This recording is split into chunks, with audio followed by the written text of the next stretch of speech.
መጀመሪያ ውድ ጊዜያችሁን ሰውታችሁ ሰይፉ በኢቢኤስን ስለምትመለከቱ ከልብ አመሰግናለሁ። በመላው ዓለም ያላችሁ በአጠቃላይ ፈቅዶ ስላገናኘን ክብር ምስጋና ለእግዚአብሔር አይደል?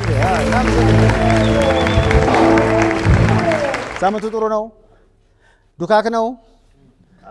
ሳምንቱ ጥሩ ነው ወይስ እስኪ ዱካክ ነው? እስኪ ንገሩኝ፣ አልገባኝ። ዱካኩ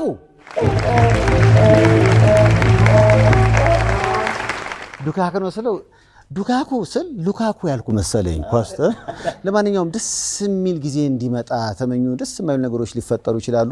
ለማንኛውም ሰላም ለሀገራችን፣ ሰላም ለሕዝባችን፣ ፍቅር ለሁላችን። ሰይፉ በኢቢኤስ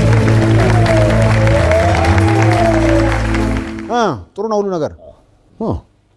ፊትን ጥለዋል። እስኪ ተው እስኪ።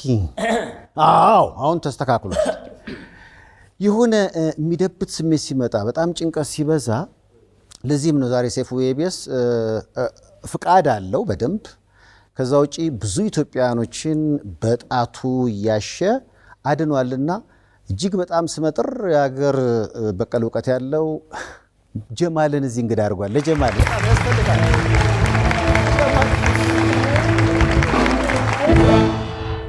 ይሄ ፊትህ ግን በጀማል እጅ ቢታሽ የሚስተካከል አይመስለኝም። እንዲህ ነገር ብላል። እስኪ ፈላዞ ማሽላ ስታይል ይባላል። ማሽላ ስታይል ምን መሰለህ? ውስጥ ቢደብረውም ላዩ ላይ እንዴት ትላለህ?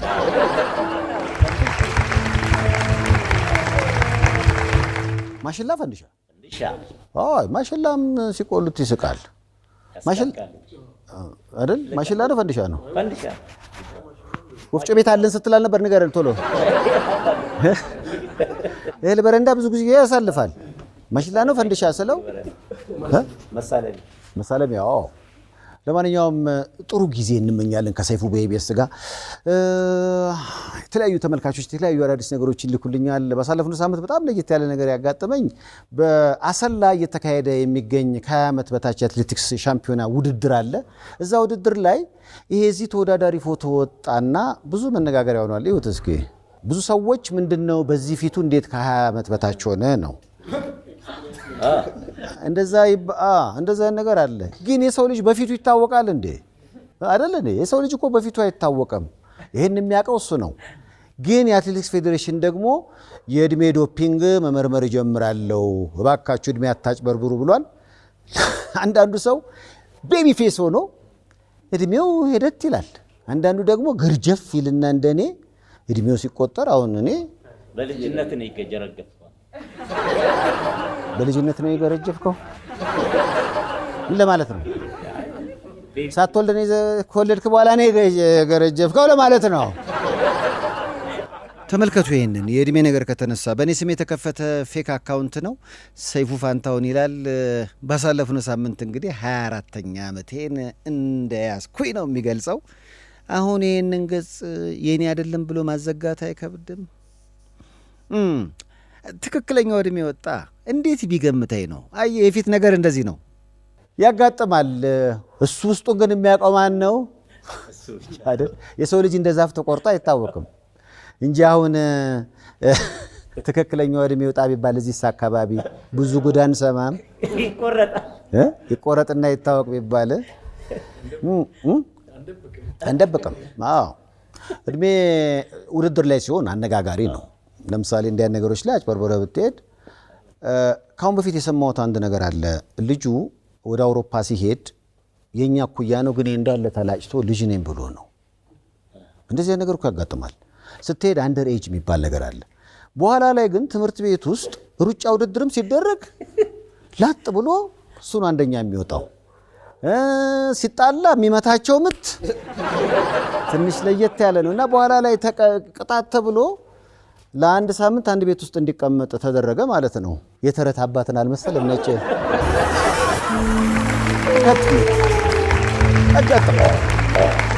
እና የእድሜ ነገር በጣም አስቸጋሪ ነው እና ባሳለፍነው ሳምንት ትልቅ መነጋገሪያ የሆነው እሬ እድሜ ዶፒንግ እየተባለ ነው። ወንድ ያምኗል አይደለ? እድሜ ጸጋ ነው ከሰጠን እንናገረ። የሚገርመው እውነተኛ የሰው ልጅ እድሜ የሚታወቀው የት ነው? ሞቶ ቀብር ላይ ሲነበብ ለምሳሌ ትልቅ ሰው ያልናቸው ሰው እድሜያቸው ሲነገር 57 ይባላል። ወይኔ በ57 በጣም በቃ ወጣት ነኝ ብሎ ሲያስወራ የነበረ ሰው አጋጣሚ ነፍሱ ካለፈ ሲወራ 69። አዎ እና አንደኛ ጓደኛ ያው እንግዲህ የሞተው ቃሳኑን እንጂ ሞቶ የኛ ኩያ ነው እና በ32 አመቱ ምናምን ተባለ ማለት ነው። እና አጠገባችን አንዱ እንዴ ሞቶም ይደብቃል እንዴ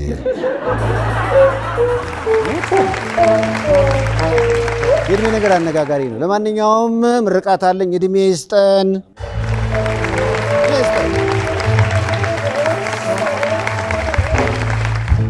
ሶሻል ሚዲያና የሚያነጋግሩ ነገሮች ባሳለፈው ሳምንት የተከሰተ ነው። ተወዳጇ ተዋናይት ብርክቲ ካሁን በፊት የሴፉ የቤስ እንግዳ ነበረች። ለፎቶ ሹቲንግ አንድ ቦታ ላይ ነበረች መስክ ላይ እና እዛ ለሌላ ሰርግ የመጣ ሚዜ አጠገቧ መጥቶ ፎቶ ተነሳ። አድናቂዋ ነው። በኋላ ምን ተፈጠረ? ብርክቲ ያገባች ተባለ። እሱ አይደለም አብሯት የተነሳው ሰውዬ አሜሪካን ሀገር የሁለት ልጆች አባት ነው።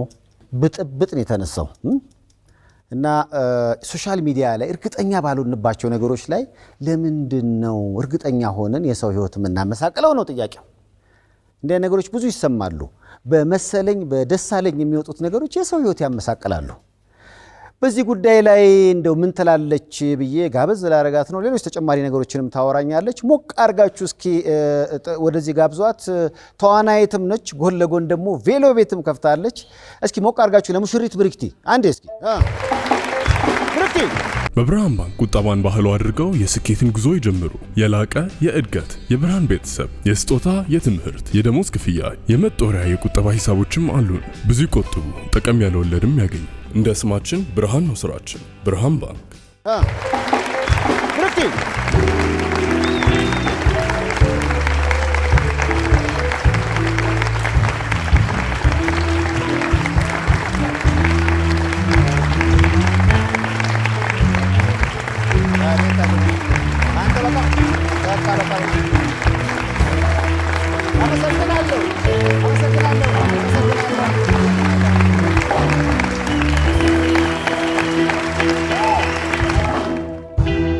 ብርክትዬ ሰርግ እንዴት ቢጠማሽ ነው እየመጣሽ ስክት ልት ነስቲ ግብት ብለሻል እዚህ ጋር።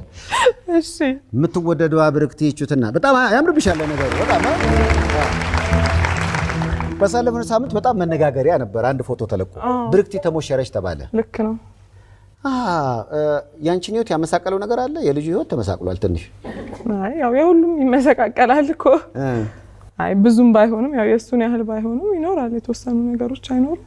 አው ዜናውን የተለያዩ መገናኛ ብዙሃን እርግጠኛ ሳይሆኑ ተሞሸረች የሚለውስ ነገር ለቤተሰብ ለማስረዳት አልከበደሽም? በጣም ከባድ ነበር። በተለይ እናት አባት እኮ እንዴት ሳንደግስ አለ። በጣም ደሞ ልክ ነው የሚመስለው። ያው አንዳንዴ እንግዲህ ምታረጋዋል ይሁን አኛው ለምሳሌ አይቸው ፎቶውን አይቸው ያው ፎቶውን ማየት ይችላልላችሁ። ፎቶውን ላይ የሰው የምር ሰርግ ይመስላል። ወዲያው ደግሞ ዩቲዩበሮች አሉ በቃ ብርክቲ ያገባች ነው። ሰው ያንቺ ሰርግ እንደዚህ ናፍቆታል በጣም ተቀባበለው። እኔ እንጃ እንግዲህ የኔም ጥያቄ እሱ ነው። የኔም ጥያቄ እሱ ነው ቢሆን ነው አይደለም። እሱ ግን እንግዲህ የሁለት ልጆች አባት ነው። ደውሎልኝ ነበረ መገለጽ ስላለበት ነው። ምክንያቱም ከአሜሪካን የመጣው ሲመጣ እዛም ህይወት አለው ነገሮች ተወሳሰቡ። ዛሬ ጊዜ ደግሞ አስተራቂ የለም። አስተራቂ እኮ የለም። ደውሎ ሁሉ ሊናገር አንዴ ኧረ ምንድነው ምንም ይል ነው። ያ ደግሞ የብዙ ሰዎችን ህይወት ያመሳቅላል ብዬ አስባለሁ። ብርክቲ እንግዲህ ከተገናኘን አይቀር ካሁን በፊት እኔ ጋር እየደወለ የሚበጠብጠው ልጅ መጨረሻው እንዴት ሆነ? ራሱ ጠርተህ ጠይቀው። በጣም ደረታም ነው። በጣም ነው ስፖርተኛ ነው። ተገናኝታችሁ ታውቃላችሁ? አይ አናውቅም። እስካሁን በአካል ተገናኝተን አናውቅም። ባንቺ የተነሳ ነው ህይወት የመመሰቃቀል አለበት እንዴ? ለምንድን ነው የሚያስፈራራኝ? ኧረ አንተ ነህ። አይ ይደውላል አገናኘኝ በጣም ነው የምወዳት። እኔ አንድ ሁለቴ ላወራው ሞከርኩኝ ሰከን ባለ መንገድ። እሷ ጋር ነው ያለው ሁሉም ነገርና እሷን ጠይቀ ምላሽን አገኝ አልኩት። አንቺ አገኘሽ? አይ እኔ ጋር በአካል ያገኘሁት ሰው የለም እስካሁን። አይ በስልክ ያው የምታወራቸው አንዳንዴ ደጋግሞ ስልክ ሲደወል አንስተህ የምታወራቸው ሰዎች ይኖራሉ። ያው ኢየሱስ መጨረሻ እንዴት ሆነ? አወራሽው? ተስፋ ቆረጠ በቃው? አይ ተስፋ እንኳን አንዳንድ ሰዎች ግን ቢቆርጡ ጥሩ ነው። በዚህ አጋጣሚ ያው ሁሉን ነገርህን ሶሻል ሚዲያ ላይ ስለማታወጣ ነው እንጂ ያው ብዙ ነገር ሊኖር ይችላል አይደለም እንዴ በሰው ልጅ ላይፍ ላይ አንዳንድ ሰው ደውሎ በቃ አንቺ ነሽ ህይወቴ አንቺን ነው ማገባው ምናምን ይሄ ማለት በጣም ከባድ ነው። ገባህ አይደለ? ሁሉም ሰው የተመኘውን ነገር ያገኛል ማለትም አይደለም። ሁላችንም ያው የወደድነው ላናገኝ እንችላለን። ስለዚህ ያው ቁርጡም ቢያቅ ብዙ ጊዜ ባላለሽ ወይ ተብሎ ሲጠየቁ መስመር ላይ ካለ እርግጠኛ ሳይኮን መቼም አለ አይባልም። ልክ ነው። የሆነ የተጣደ ድስት ይኖራል። ልክ ነው። በስሎ ለምግብነት ካልቀረበ በስተቀር ወጥ እንደዚህ ነው ብሎ ለመናገር የሚከብድ ይመስለኛል። እንደዛ ነው እርግጠኛ መሆን ስለሚከብድ ልክ ነው። አንዳንዶች ግን በቃ እሷ እኮ ነፃ ነች የኔ ነች ብሎ መደምደም አለ። ብዙ ሰው እንደዛ ያስባል። የዚህ ግን ለየት የሚያደርገው አንደኛ እኔ ጋር ቢሮ ይመጣል፣ ሁለተኛ ይደውላል፣ ሬ ብርክት ያለ ይላል። ትንሽ አስቸጋሪ ስለሆነብኝ ነው። ልክ ነው። እኔም በኪነ ጥበብ ዓለም ላይ ነው ያሉት። ለምንድን ነው እንደዚህ አፍቃሪ የሌለ የሆነ በቃ በነገራችን ላይ ኪነ ጥበብ ሰዎች ላይ የሴቶቹ አፍቃሪዎች ወንዶቹ ትንሽ ለየት ይላሉ። እስከ ጥግ ነው የሚያፈቅሩት። ልክ ነው። የወንዶቹ ተዋናያን ጉዳይ ግን በቃ ሴቶቹ በጣም ስነ ስርዓት አላቸው። ማግኘት ሊወዱ ይችላሉ፣ ግን ከዛኛው ወገን የሆነ ነገር ካላዩ በስተቀር ሄዶ የማስቸገር ነገር ግን የለም እና ለሴቶቻችን ክብር በጣም ሆነ የወንዶቻችን ላይ ግን ትንሽ ጨከን የማለት ጠንከር የማለት ነገር አለ አይደለ? እሱን ታዘብኩኝ። ያው ወንድ ያው በማህበረሰቡ ምናምን አለ አይደለ የሚሰጠው ግምት ይመስለኛል። በቃ የኔ ሀገር ነው ብሎ የማሰብ እኔ የፈለኩት ነገር ብቻ መሆን አለበት ብሎ የመደምደም ነገር ነው። ልክ ነው። በዚህ አጋጣሚ የምታየን ከሆነ ይኸው ጠይቂያታለሁ። መስመር ላይ የሆነ ነገር ስላለ እባክህ ማስቸገርን አቁም እያልሽው መሰለኝ አይደለ? ለሁሉም ለብዙሃኑ ነው እንጂ ብዙ ናቸው። ታገለላ አድርገ ወይ በማህበር ተደራጁና ጉዳዩን በሸማቾች በኩል እንነጋገር። እሱ የተሻለ አማራጭ። አስቸጋሪ እኮ በጣም አሁን የኪነ ጥበቡን ስራ ትተሽ ወደ ንግዱ ገብተሻል ሊባል ይችላል? አይ እሱን አልተውኩትም። ያው ከወቅቱ ጋር አሁን ጊዜው እንደምታውቀው ነው ያለው ነገር። ስለዚህ ትንሽ ነገሮች እስኪስተካከሉ ድረስ የራሴን ስራ ጎን ለጎን ያው ለመኖርም የኑሮን ውድነትም እንደምታውቀው ነውና በአንድ ስራ ብቻ ትንሽ መኖር ይከብዳል። ያው አሁን ቬሎ ታከራያለሽ። ለዛ ደግሞ ማስታወቂያ ያስፈልግም። ራስሽ ታስተዋውቃለሽ፣ ኦንላይን ላይ ይለቀቃል። እንዴት የሰውን አቀባበል የታየሽው? ወይ በጣም ቆንጆ ነው።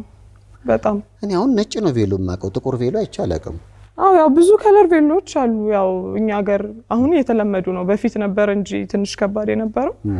አሁን ላይ ብዙ ሰው እንደዚህ ለየት ያለ ዩኒክ ነገር ያው ማንም ሙሽራ ለሰርጓ ቀን አምራ የተለየ ነገር አርጋ ነው አይደል ለመታየት የምትፈልገው። ስለዚህ በብዙ አይነት መንገድ ያው ሰርጋቸውን ቢያሳምሩ መልካም ነው እላለሁ። ሁሌ የተለመደ አይነት ነገር ብቻ ከማድረግ ሰርግ ለየት ለማድረግ ለየት ለማድረግ ደስ ይላል። ለምሳሌ እኔ ሰርግ የነበረው በነጭ ነው። የብዙ ሰው እንደዛ ነው። እንበልና 10ኛ ዓመት እግዚአብሔር አድርሶ የማከበር ብፈልግ የቀለም ለውጥ ማድረግ የትኛው ይመከራል? ያው እንደ ምርጫ እንደ ባለቤት ምርጫ ነው። አቃጥያታለሁ። ጥቁር ታርግ በቃ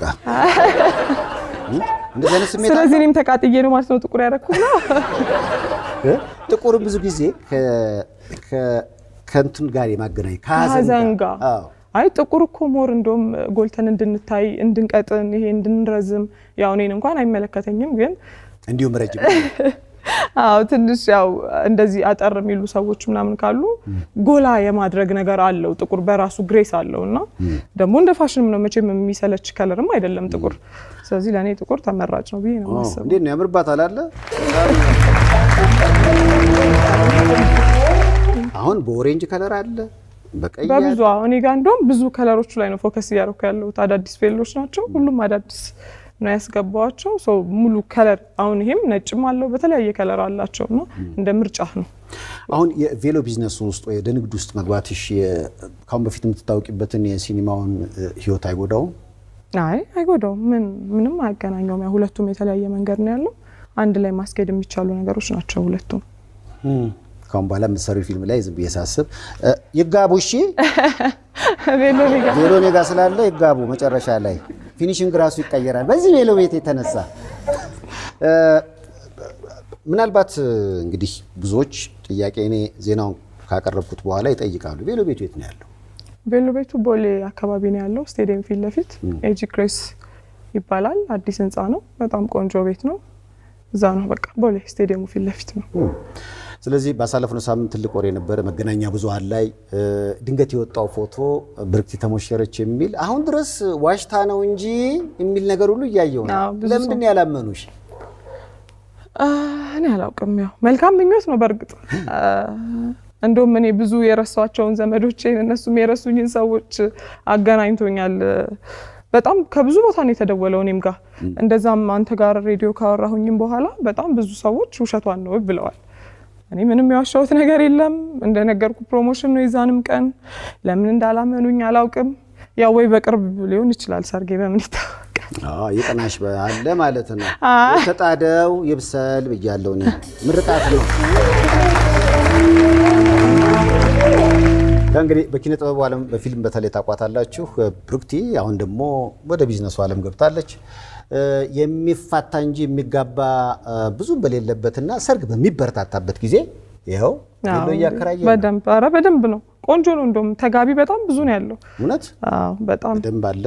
በደንብ ስራም በጣም ቆንጆ ነው። እንዴት ነው ለምሳሌ ሚዜ ላጠራቸው ሰዎች ትከራያለሽ አንድ ላይ? ሚዜ ብሩክቲ አንዴ ሚዜ ሆኜኝ ብትባይ? በእኔ አንዴ ተከራይቼ አውቃለሁ። ከውጭ የመጣ የሆነ ሰውዬ ጓደኛ የሚባል የለውም እና ስለዚህ የዘመዳችን ባል ነበረ ከአውስትራሊያን የመጡት እና በቃ ሰው የለም አጠገቡ አንድ ፎቶ እንደውም ቆይ አሳይሻለሁ በቃ የተወሰነ ነገር የመከራየት ያህል በኋላ ላይ አንዳንድ ነገር ሲሄድ ላፕቶፕ ሰጠኝ። የክራዩ ነው የሰራበትን አግኝተሃል። እንደዚህ አይነት አጋጣሚ ካለ እንዴት ነው ያንቺስ ለማለት ነው። ይኖራል አይጠፋም። እኔን አይመለከተኝም እንጂ አሁን ቢመጡ ጓደኛ የለንም ምናምን ቢሉ ኮንሰልት ታደርጋለሽ ታማክሪያለሽ? አሉ እንደዚህ ስራ የሚሰሩ ሰዎች እኮ። እውነት ስራ እኮ ነው ይሄ አንድ ራሱን የቻለ ስራ እኮ ነው ሚዜነት። ሚዜ ክራይ እኮ አለ፣ ልብስ ክራይ ብቻ እኮ አይደለም ያለው። ስለዚህ በደንብ ያው አሁን በመላው ዓለም ላሉ መተው እዚህ ተከራይተው ለሚያገቡ አንድ ሚዜ በስንት ነው የሚከራየው? ታውቂዋለሽ ዋጋውን? አይ እሱ እንደው ሲባል አከራዮቹን ያናግሩ። አዲስ ነገር ነው። እኔ መኪና ክራይ ብቻ ነበር የማውቀው አይደል? ለካ ሚዜ ክራይ አለ። ከታሰበበት ብዙ ስራ አለ። በጣም ይቅናሽ ብያለሁ። እንግዲህ ሰዎች እንደምታጋቢው አንቺን በቅርቡ ተጋብተሽ እንግዲህ እንደምትሆኚ ተስፋ አለኝ። አዲስ ፊልም እየሰራሽ አይደለም አሁን ላይ? ያው ግን ያው በቅርብ ይኖራሉ፣ አዳዲስ ስራዎች የሚወጡ ይኖራሉ። እንጠብቅሻለን። ሞቅ አድርጋችሁ እንግዲህ ብሩክቲን እንደዚህ እንዳማረባት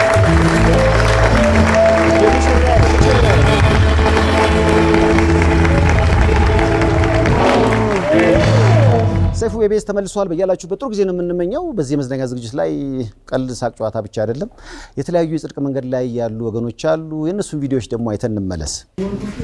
ስሜ ዛህራ መሐመድ እባላለሁ። አረብ ሀገር ነበር የምኖረው። እዛ ያለው ድንገት ታምሜ ሆስፒታል ገባሁ። ከዛም ሰውነቴ ደም ማመንጨት እንደማይችል ማመንጨት እንዳቆመ ነገሩ። በየ10 ቀን በየ7 ቀን ደም እያደረጉልኝ ለ3 ወር እዛ ሆስፒታል ከቆየው በኋላ ወደ ኢትዮጵያ መጣሁ።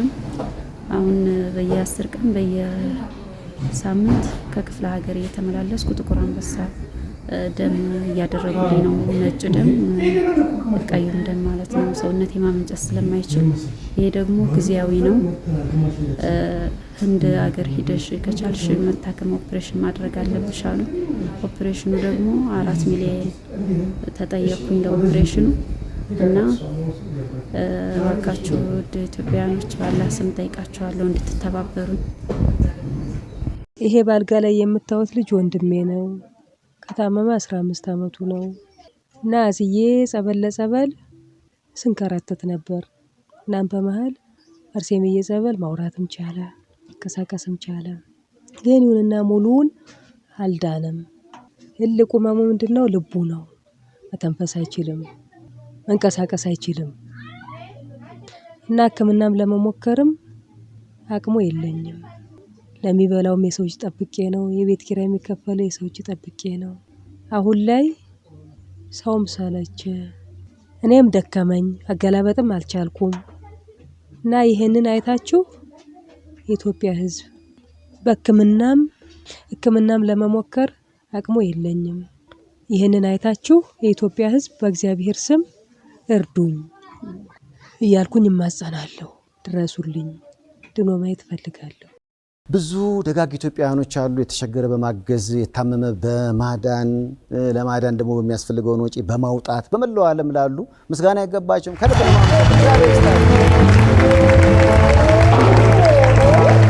ሞቅ ያለ ልዩ የመዝናኛ ዝግጅት ይኖረናል ተመልካቾቹ ደስ ይላሉ ቅኝት ባንድ በተጠንቀቅ አለ ከመሸጋገሪያው በኋላ ሁሉም ነገር ይቀርባል ቅኝት